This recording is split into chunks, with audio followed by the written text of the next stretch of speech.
네, 다릅니다. 지금 보고 드립니다.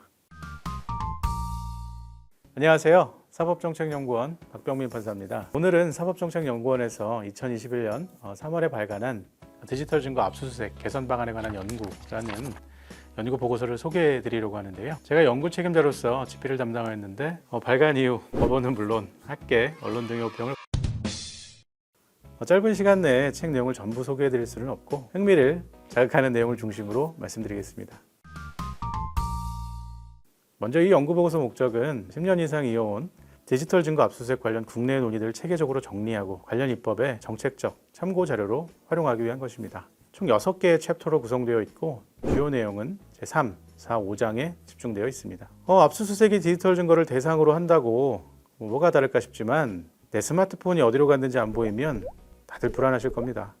거기에 무슨 사진이 있는지, 내가 카톡으로 무슨 대화를 누구랑 했는지 여러 가지 생각이 뇌리를 스쳐 지나갈 겁니다. 이 보고서의 핵심 주제는 바로 미국에서 말하는 기술 예외주의, 테크놀로지 엑셉셔널리즘으로 압축할 수 있습니다. 압수수색 환경의 기존 법리가 디지털 환경하에서는 변화해야 된다는 것이죠.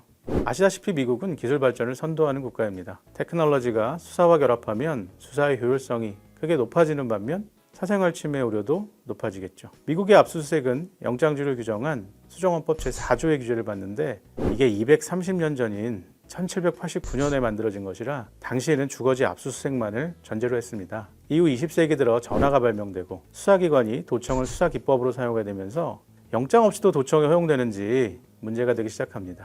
연방대법원은 1928년 도청에 침입, 즉 트레스패스가 없다는 이유로 수정헌법 제4조의 적용이 없다고 하다가 무려 40년이 지난 1967년 하츠 사건에서 판례를 변경합니다. 이때 그 유명한 사생활에 대한 합리적 기대 이론이 등장합니다. 수정헌법 제4조는 사생활에 대한 합리적 기대를 보호하는 것이라는 해석론을 이끌어내면서 전화도청은 그 기대를 침해하는 것이라고 본 것이죠.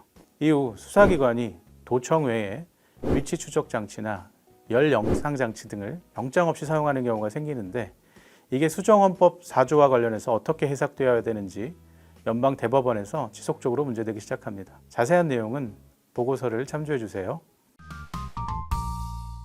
최근 우리나라 실무에 가장 많은 영향을 미치고 있는 연방대법원의 2014년 라일리 판결을 소개해 드리겠습니다.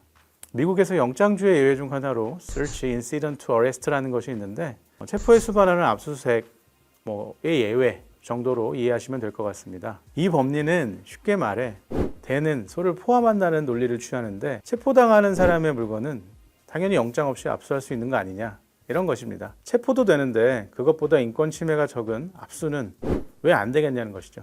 여기에 충실하면 체포당하는 사람의 주머니에 있는 스마트폰 압수를 자연스럽게 할 수 있게 되는데 이게 흉기가 아니라 스마트폰이라고 하니까 자연스럽지 않은 느낌적인 느낌이 들기 시작하실 겁니다. 그래서 다수 의견을 집필한 로버츠 대법원장은 스마트폰이 현대사회에서 얼마나 중요한 것인지 아주 상세하게 설명한 다음 체포에 수반하는 압수수색 예외 법리는 스마트폰을 대상으로 해서는 적용되지 않는다고 선언합니다. 제가 인상을 받은 구조는 다음과 같습니다. 현대사회 휴대전화는 기술적 이기만을 뜻하지 않는다. 휴대전화가 담고 있고 드러내게 되는 모든 것들은 많은 미국인들의 삶의 사생활이다. 경찰이 체포 과정에서 압수한 휴대전화 내용을 수색하기 전에 뭘 해야만 하는지에 관한 우리의 대답은 단순하다.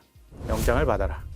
우리나라 수사실무에서 체포 후 휴대폰을 임의로 제출받는 경우가 많습니다. 그때 그 임의성 판단과 관련하여 미국의 라일리 판결은 우리 법원 실무에 많은 영향을 미치기 시작했고 아직 그 논의는 여전히 진행되고 있습니다.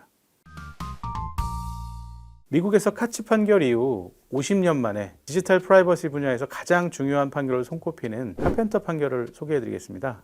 이 판결도 라일리 판결과 마찬가지로 영장주의 예외가 스마트폰을 만나서 다시 원칙으로 돌아가는 과정을 그린 것인데 로버트 대법원장이 다수 의견을 집필하였습니다. 이런 연방대법원의 기조를 미국 학계에서는 스마트폰 예외주의라고 평가하기도 합니다.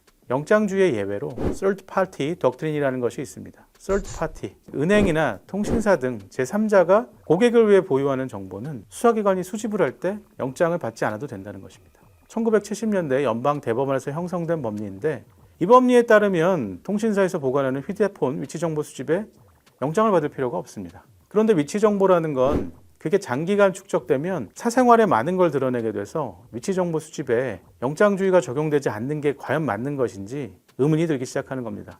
위치 정보를 수집해서 그 대상자가 어떤 종교시설에 가는지, 어떤 병원에 다니는지, 어떤 클럽에 다니는지 등을 다 파악할 수 있는 거죠. 연방대법원은 이 점을 주목하면서 서드 파티 덕트린이라는 법리가 휴대폰 위치 정보에는 적용될 수 없음을 선언합니다. 우리나라의 경우에는 위치 정보를 통신사실 확인 자료라고 해서 영장이 아닌 법원의 허가로 수집할 수 있도록 그렇게 규정하고 있습니다.